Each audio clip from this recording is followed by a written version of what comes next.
Hey, what's up, everyone? Tara Talmadge alongside Mike Irwin. It's time, as always, for another edition of Ask Mike, and we're just going to get right to it. Our first question this week comes from George W. Bushhog, who says, I worry that the trajectory of college sports is moving the wrong way, and the results will be fan apathy, empty stadiums, and eventually the complete disbanding of programs across the country. Wow, this is dark. If so, what will happen to all of those huge stadiums and arenas?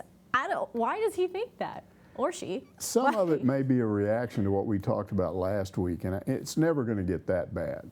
I think what I was talking about last week was, especially on the pro level, athletes, GMs, some coaches injecting politics into sports, which fans don't like. That has resulted in some decreased viewership and attendance. That's not permanent to me, because once they realize it, once it starts affecting the money, they'll stop doing that.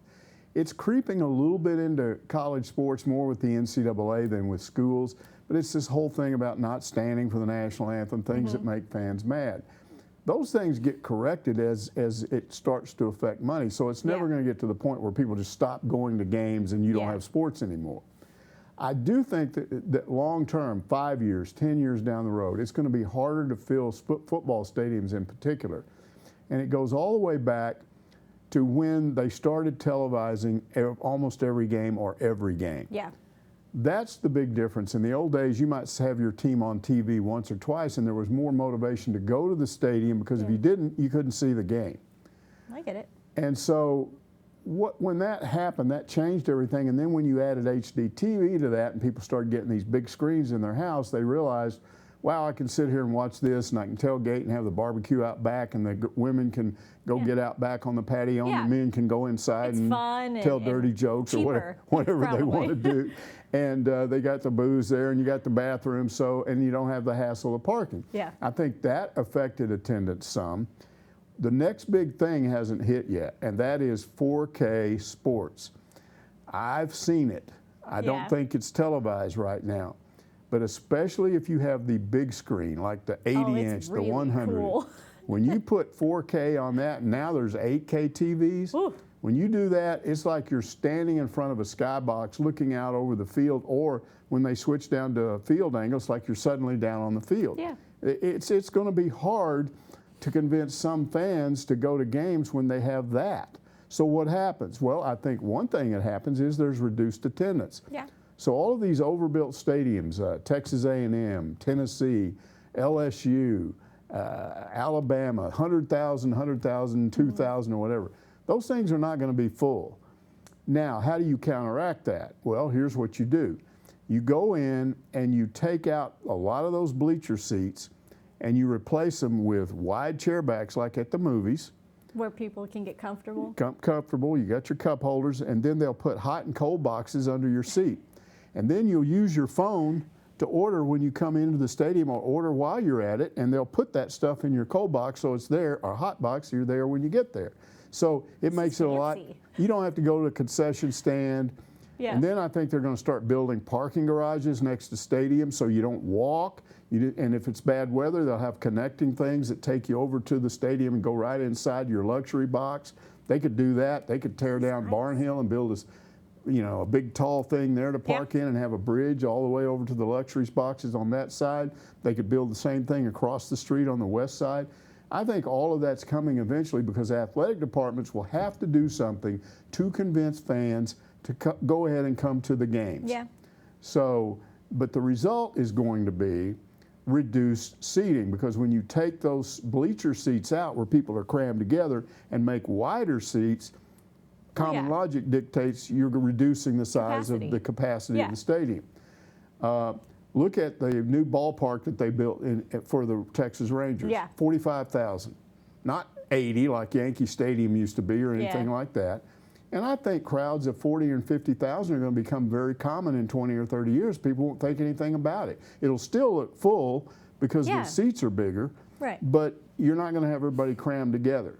and more people will be watching at home. So that's where you're going to have reduced attendance, but it's not going to be empty stadiums, and it's not going to be the end of sports. Because at the end of the day, people still want to go see Sure. these teams and these games in Absolutely. person. It's not the same when you watch it at home, although it is comfortable. All right, next question. Razorback Redneck says, the baseball team is about to give me a heart attack. We all agree with that. I keep thinking that each weekend they're finally going to lose a series and drop out of first place in the SEC. The pressure of staying number one is getting to me. How is it affecting the players? You know, there's no way to know for sure, but they seem to be handling a lot better than fans are. And those of us in this room, especially me, because he's right. This is a new thing, having a team number one almost the whole season. It's wild. I saw something, I think, just this morning on my phone. It was either Twitter or Facebook, and it said Arkansas has now been ranked number one in college baseball longer than any team since like 2003 or something. Wow. It's, you know, it's a long time. Yeah. So it's very unusual. And you start getting into this mentality of, oh, we can't drop from number one. And look what happened this week. I'm sitting here watching one TV, and I'm watching South Carolina play Mississippi State, because if Mississippi State wins and then Arkansas loses on the other TV to Georgia, then Mississippi State jumps into number one, and Arkansas is now number two in the West. And so I'm watching all that take place, and of course it all worked out, and South Carolina won in extra innings on a walk-off, and Arkansas finally got enough runs to win, and Kevin Kopps was just unbelievable. Again. And so again, now Tennessee's been sneaking up there. I was about to say. And they're now tied for Arkansas for the overall lead in the SEC. And guess where they're headed? To Knoxville. Tennessee. So it's more nail-biting time. And full capacity. Full capacity. They just announced, hey, every time Arkansas goes somewhere, it's full capacity.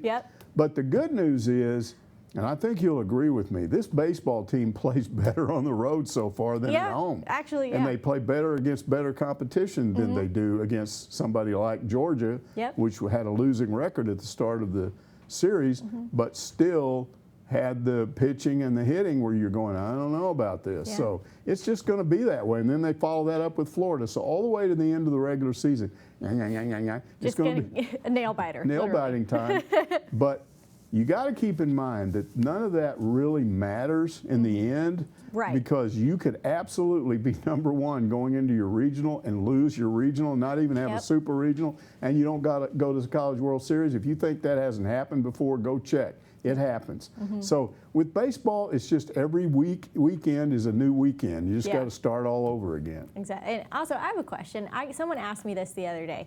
Do you think the SEC baseball tournament really matters? It matters to teams that can better themselves. But Dave Van Horn has never cared about it, because he said, as long as we know we're going to get a regional, doesn't mean he never even it never had to be hosting. As long as we're in the postseason, that's all I care about. And so here's what I think is going to happen. They probably won't play until Thursday or something. Probably. So I think they will go with their regular weekend rotation guys, but I wouldn't expect them to pitch a lot. And then I think you're going to only pitch your relievers a certain number of innings, and if they lose, so be it. We'll go home. I don't think he's going to They're not going to worry about it. His pitching staff in a position where the next week they've got to come out for regional play. So I don't think it's hugely important. All right, our next question is from Eddie Lynn on Facebook, who wants to know, what did you think of Ryan Mallett's return to football over the weekend? You know, he had been off for 2.5 years? Yeah, it's been a long time. When you're not out there on the field with a pass rush in your face where somebody can level you and knock you to the ground. Now imagine sitting out for 2 years and not having that happen to you. And all of a sudden you see some guy, even if it's not a typical NFL defensive, it's still a guy that can level you. And so he was getting pressured on almost every play. I thought he was inaccurate at the beginning. He started off near the goal line. But he was accurate enough that they moved the ball down the field. He missed some passes, but as the game wore on, he got more accurate, and he threw one 60-yard bomb, which really looked nice. So I thought he had a good debut. They're going to play every week for 5 or 6 weeks? 5 or 6 weeks, So we'll be able to watch him progress and see if he's getting better. The whole idea is he wants to attract enough attention for the NFL to get another shot. Now, I don't know if that'll happen or not. but at least he's trying to do it. Yeah. And his problem has never been lack of talent. It's been kind of off the field stuff. Yeah. I think he's matured at this point, and I don't think he would blow it this time. So maybe that would make him attractive to NFL people if they thought his skills were still there. And also the skills and everything could get better the next couple weeks once you start to know your receivers a little bit. You start to gel with your team a little bit more. You get back in the flow. All things considered, I thought he would look terrible, and he didn't.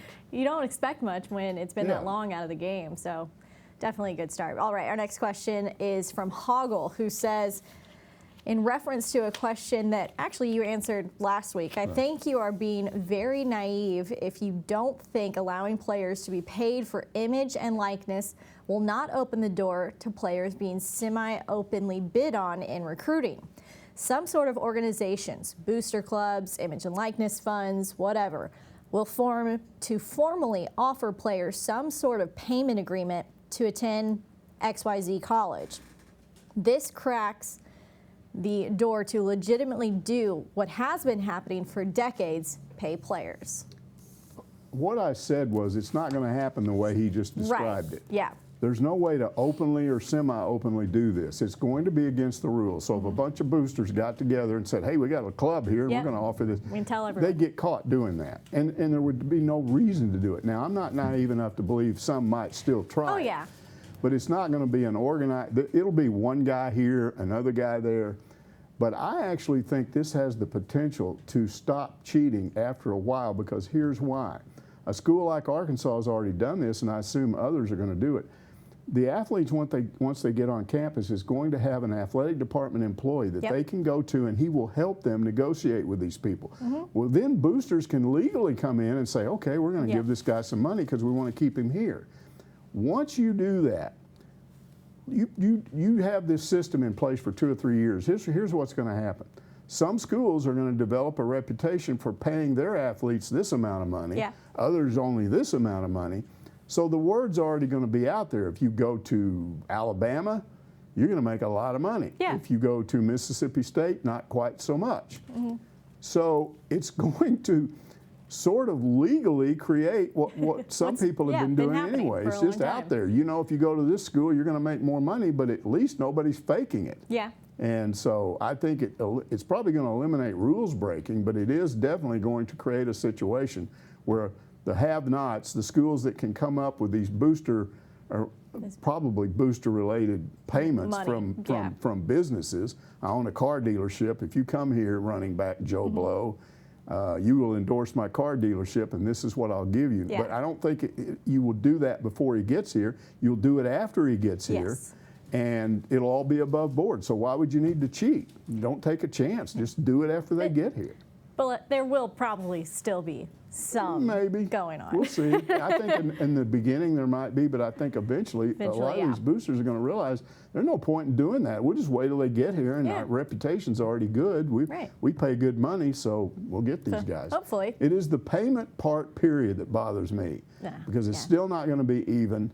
I think it's going to create resentment among some players.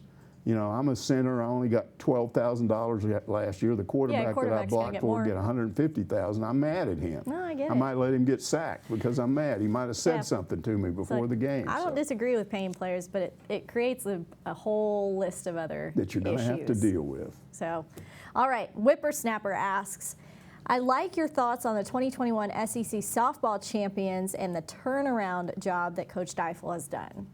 Yeah. I like the fact that she took 5 years to build it. I think sometimes a guy told me one time, he sort of compared it to building a house. If you just put the foundation up, hurry, and start building real fast, the house might not last. But if you slowly put pieces in place, sort of what I think Mike Neighbors is doing with women's basketball. You're not just jumping to the top right off the bat. You're just going down an orderly process, and that's what she did. It took 5 years. Finally, you're here. So that's all well and good. Now the issue becomes, I think she's going to be SEC Coach of the Year. It's going to be announced tomorrow, which today is Monday. So she's probably SEC Coach of the Year. All that's good. Guess what's going to happen? People are going to come after her. If you're SEC Coach of the Year, when there's an opening, people are going to come to you. Now what does she do? Some might think, well, she's from California. She go back to a Pac-12 school. Maybe that Pac-12 is not as big a deal in softball as the SEC. What happens if down the road the Alabama job opens up or the Florida job where they've really been good for a long time? Yeah. Would she go there? Or will she do what I've talked about, which is coaches come here from the outside, Yep. they're successful, they win, they look around, they say, why should I ever go anywhere else? So she may stay. Yeah. And if she does, I think what she's done so far proves that she can establish a program like Alabama or Florida here at Yeah. Arkansas, and that would Exactly. be good. I mean, it'd be great. You think about how much pride she probably takes Sure. in what she's been able to build. I'm sure she would And she's going to get a lot of keep money going. if she keeps winning. That too. All right. Lighthorse Harry recalls, I was at Joe Ferguson's freshman red-white game, and I asked him for his chin strap. I was like 12 or 13 years old at the time, and he gave it to me. I went to a Springdale 7-on-7 game a few years back, and Joe was there and signed it for me. He was impressed that I still had it almost. I'm sorry. So he just went to a 7-on-7 game and had the chin strap still ready to go. He showed it 50 to him. years later. And he was It's impressed great. that the guy still had it after 50 years. Oh, you know, man. that doesn't surprise me because Joe Ferguson's just an all-around great guy, and he's like Frank Broyles in that I think he's always understood. Yeah. And I think most Razorback players, ex-players, know this. If you don't have the fans that we have, you don't have what they had. I mean, you don't get to do what they got to do, Right. what Joe Ferguson got to do, which is, you know, play college football, then go be in the NFL. Fans make it all possible. Yeah. And the better players, the ones that I always relate to, and I certainly relate to Joe, understand that. So it doesn't surprise me That he remembered. he would sign that chin Yeah. strap because the guy had it for 50 years. That's really cool. And would thank him for just being amazed. Hey, you still have that I would stupid be chin amazed strap after 50 too. years. That's pretty cool.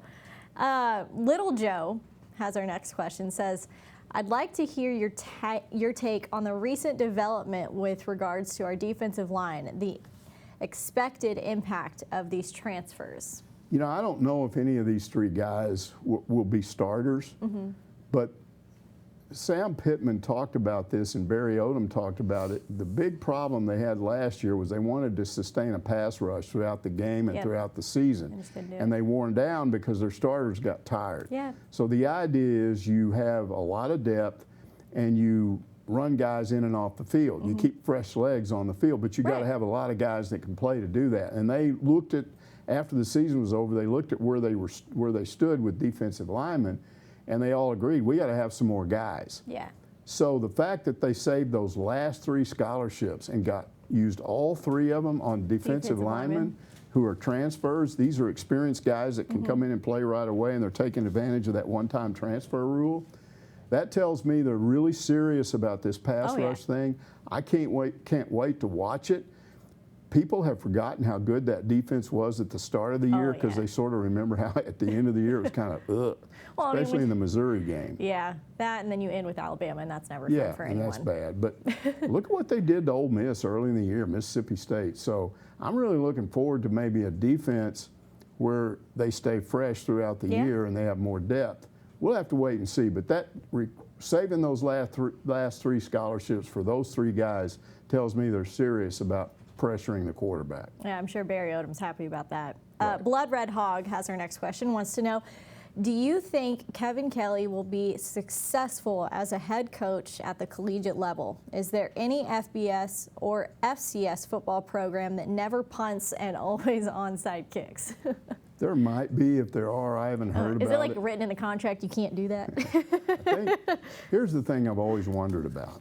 Okay, he does that at PA. If he ever went to a 7A school, could you get away with that in a 7A level? I don't know. It would be harder, I think. Yeah. So now you're talking about the college level.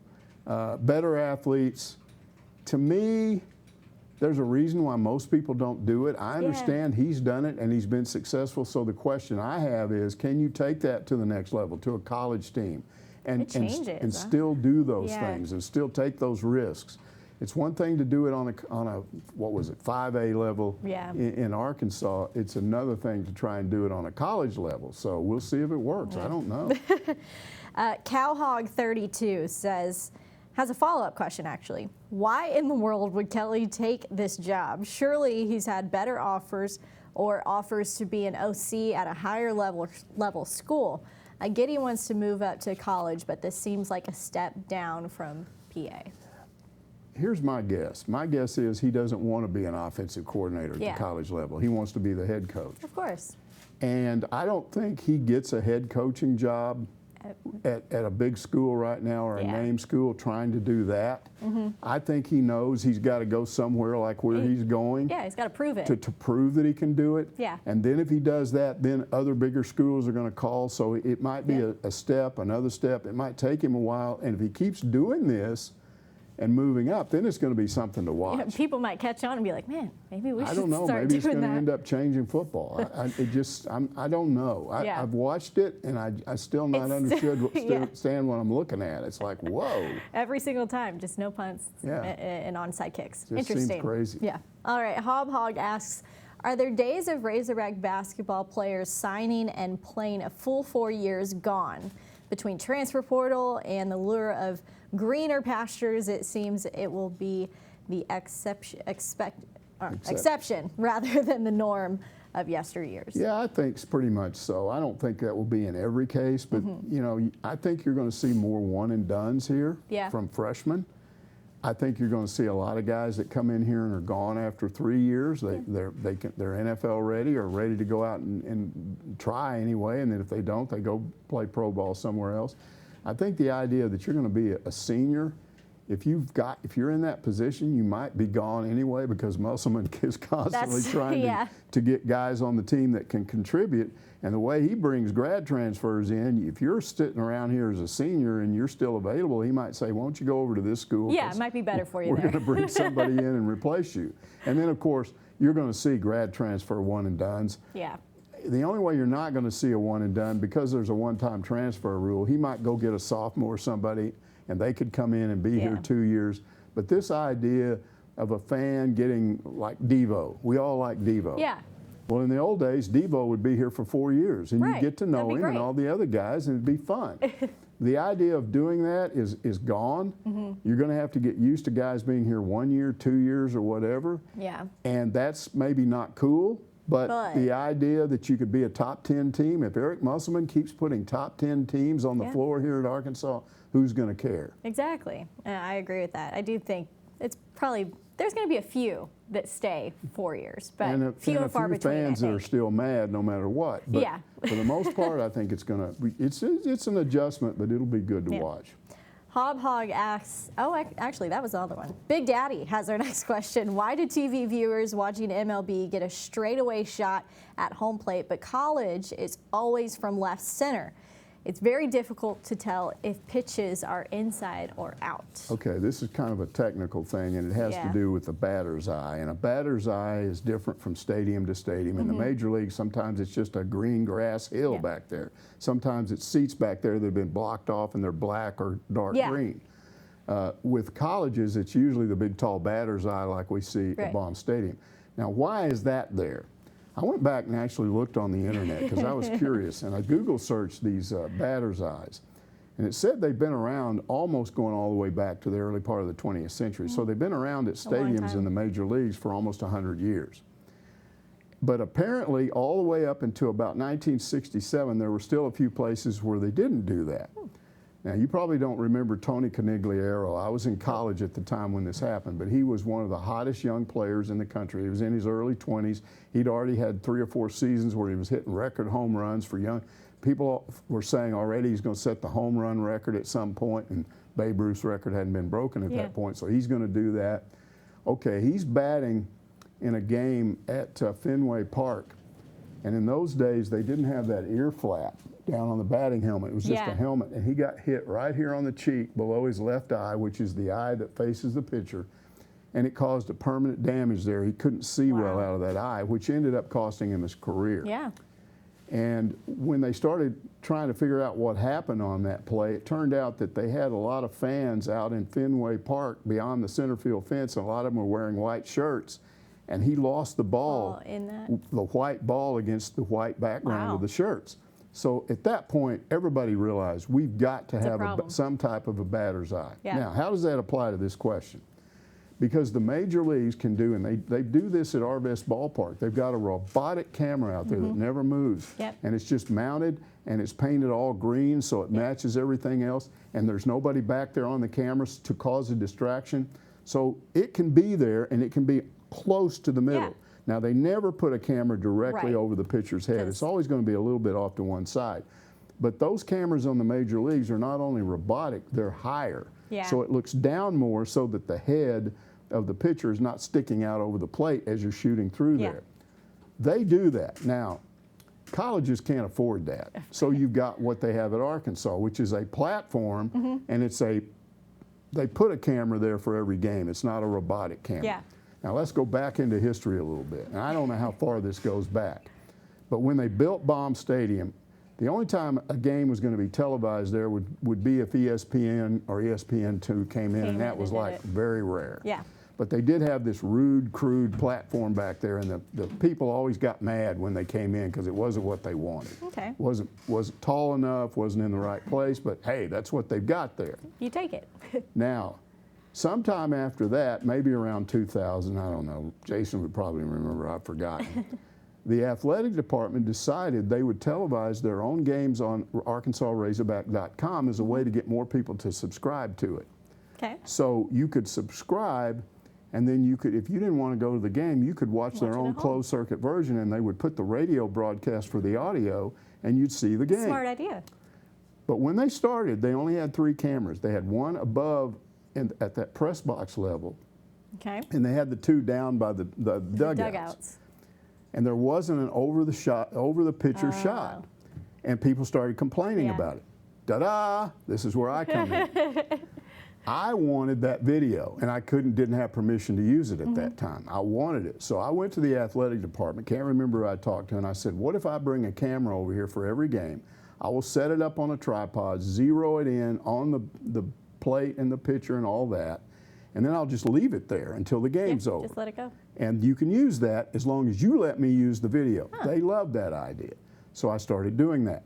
But when I did it, that's when I noticed what this guy's talking about. It was offset so far that you really couldn't see like outside pitches and all that. You couldn't see the plate well enough. Here's the problem, and they did improve that platform. I complained about that, and they built it a little, but it's still too low, and it's several feet from the batter's eye. You've got 6, 8, 10 feet that you could move it in closer, which would make it better. So at the time, Jeff Long's the AD. I passed the word along. I didn't talk to him directly, but I said, hey, this would look a lot better if you would build a new platform right next to the batter's eye. Never heard anything. So that's the way it stayed. So because of this question, I'm going to tell them again, hey, there's a guy out there that noticed this. Maybe you want to build a new platform out there, and maybe we can get it built a little higher and a little right next to the batter's eye, and then you won't have as big a problem. Yeah, if it's been going on this long, maybe. I told you it was maybe technical. Finally, that is very technical, but I like the history of it too. Hogfu says, I saw something indicating that Yurachek is planning a $75 million renovation scheduled for Bud Walton Arena in 5 years or so. Can you elaborate on what that might entail? You know, he mentioned that at this Chamber of Commerce thing that you did what'd they call that? Technically an MC. You were an MC, that was cool. And it was a thing over at the Fayetteville Public Library. They've got this new big kind of banquet area, and people were in there having lunch. Too. And it was basically Yurachek talking about state of the Razorbacks and talking about a lot of COVID-related issues and how they're dealing with it and all that. And so he mentioned in talking about future construction projects, because they're about to finish up the baseball operations center and the Frank O'Mara track center. I think the other one is the John L. Hunt Center and all that. So he got names on all this. Don't want to leave their names out because it might make somebody mad. But they're about to finish those 2 up. One's going to be finished up before the summer, and the other sometime in the summer. And beyond that, he said, we don't have anything immediately that we're going to work on next because we don't have the money. Right. I mean, and he said, so it could be 4 or 5 years, but he said sometime in this decade, he hoped the next project would be Bud Walton Arena. Now, what's next? What are you going to do with that? Because I've gone on record as saying, don't take those seats out. Yeah. I like the idea of 19,200 seats. It's awesome. I've seen it when it's got 19,200 seats. It's unbelievable. Please don't do this. But he talked about the way he described it. It sounds like they're probably going to make the upper deck some kind of luxury area, club seating. Probably. If anybody that's ever been on that, I think it's the lower part of the upper deck on the east side of the football stadium. You've got skyboxes across Yeah. the top, but there's a level down below that that's just kind of a club area, and so they got all their Yes. seats there, and then you can get up in the middle of the game and go back, and there's a bar back there and food and all that, Yep. and you can stand back there and talk to your friends Yeah. during halftime. I think what he's talking about is turning the upper deck into something like that. There's Possibly. seats up there, but you may have bars back behind there, and you can Yeah. go back there and get a drink, and there's food back there. Right. And if he does that and they don't take too many seats out, I guess that would be okay. I said he wants more fan Yeah, amenities. amenities. And that also might have to do with the concourse, having more concession stands or bigger. Jeff Long, when he left, had a plan before he left, a plan that was going to extend out from the end all the way around, and they were going to have a glass area. It was going to widen the concourse, and you would be able to walk and go to the concession stand on either side. You could go Oh, okay. one way or the next Yeah. way, and one way you can look out and see outside, and See? it looked kind of cool. Yeah. So they may do something like that. $75 million. That's more than twice what it originally cost. That was my favorite part of his whole thing. Was he was like Yeah. he asked the crowd, you know, He was how much- wrong, by the way. He said 25 million. It was 35. I remember still. when that happened. Yeah. And Bud Walton contributed half.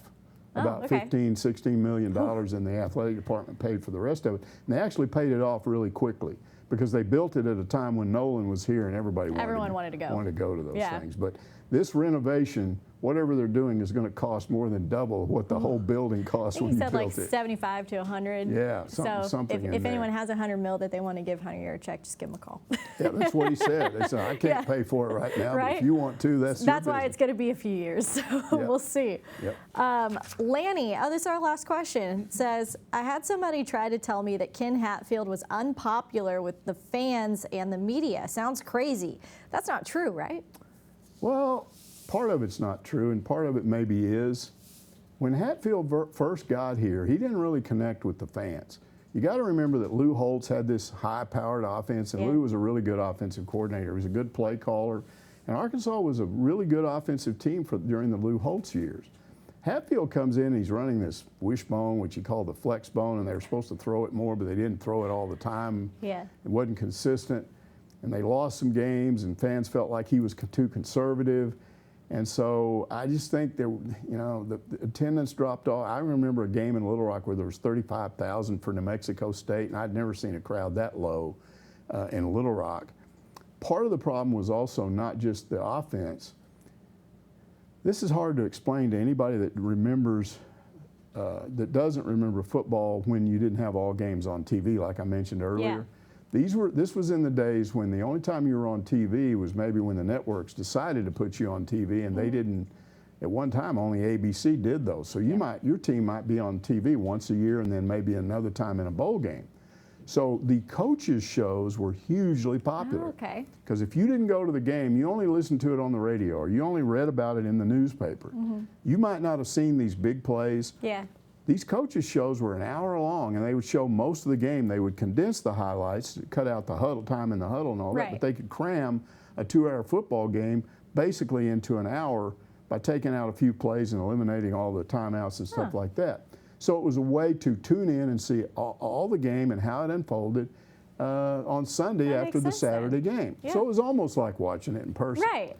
Well, Frank, first of all, when I got here, and I remember Frank was terrific. Now, we knew anybody that saw him on ABC as the analyst with Keith Jackson, Frank was a natural on TV with that voice he had. It's college football.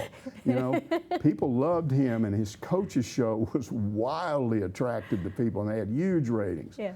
And it made the athletic department a lot of money because all these businesses wanted to sponsor it.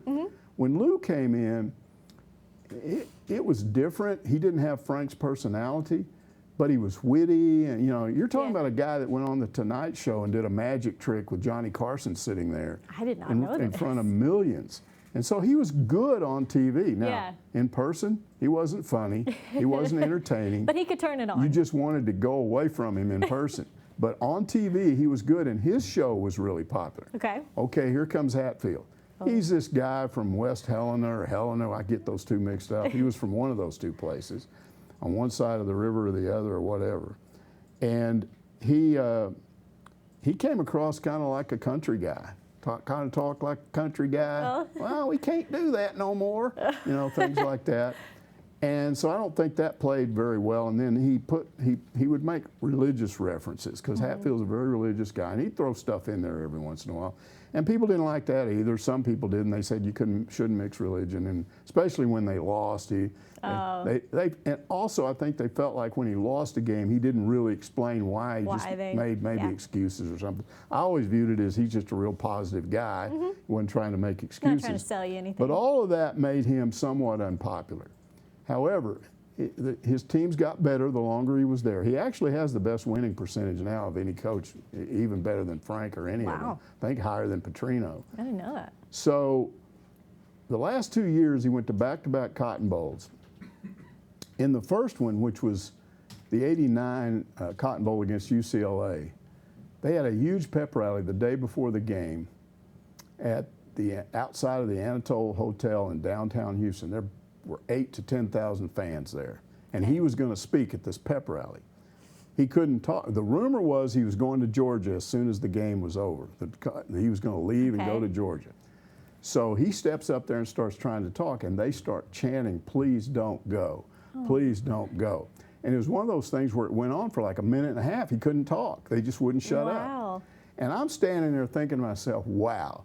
He's gone from this guy a few years ago that everybody thought was goofy on TV and ran a bumpkin offense, and now they don't want him to leave. So it's untrue that he wasn't liked by the fans, at least in the end. Maybe not in the beginning, but at the end they loved the guy and didn't want him to leave. Now, as far as the media, it wasn't that we didn't like him. To be such a friendly guy, he was kind of unfriendly to us in that he didn't, how do I explain this? This is very common. You know this. We don't ever hardly get coaches one-on-one anymore. You can't talk to them except at a press conference. Hatfield talked to us even one-on-one like you were at a press conference. I was so used to Frank. Didn't talk to Lou as much. I didn't like to be around him. But Eddie Sutton, Nolan Richardson, all those guys, you could, if there was a problem, you could sit down and talk to them, and they would explain it to you, and then you could kind of pass it along to the fans, which I felt like was part of what I was supposed to do. Not indoctrinate people or not try to cover up for something, but explain why did they lose this game or like what's going to happen next. What was behind the decision? You do that by not by press conferences, but by having one-on-one conversations where coaches just let their hair down and talk. Danny Ford was terrific at that. You just go in his office, he'd take his socks off. His shoes were, he'd take his socks off, and he's got his bare feet up on the desk, and he'd just be sitting there talking to you and tell you what's going on with stuff. Back. So you always liked that. Well, with Hatfield, he just never would do that. I always told people it was like when you talked to him, there was a glass wall between you and him. He wasn't going to let you see anything. He was going to give the standard answer to everything. And I think what happened to him either happened to him personally or to somebody he knew in coaching, where they got burned by the media. And I think he was just very, very cautious around reporters. Because understandably. And after he went to Clemson, and then on to Rice, and then retired and came back here, and he's lived here for many years. I've talked to him several times, interviewed him, talked to him one-on-one. He's totally different. I bet. He'll tell you anything now. If I ask him a question about what happened in this or that, or what'd you think about Frank, or he'll talk about it. But in those days when he was the head coach, I just think he was extremely cautious about doing or saying anything that might be misinterpreted or to get out there. And I get that. So it wasn't that we disliked him. We just thought it was weird that he wouldn't open up a little guarded. The way some of these other coaches would. Well, hey, you talk about someone taking their socks off. Sam Pittman, we still haven't seen him take his shoes off yet as a head coach. He used to do that. He didn't take his socks off, but he did take his shoes off. I mean, I think we can all appreciate that. That was when he was an assistant coach. And I asked him that on a Zoom one day. I said, when are you going to do that? And he said, after I'm good enough, after we've won enough games that I know I'm not going to be fired, then I'll take my shoes off and we'll talk. You know what? Actually, we've done all of our interviews pretty much over Zoom, so we wouldn't really know. Wouldn't really know. All right, that's going to do it for this week's edition of Ask Mike. For Mike Irwin, I'm Tara Talmadge. Guys, we'll see you back here next week.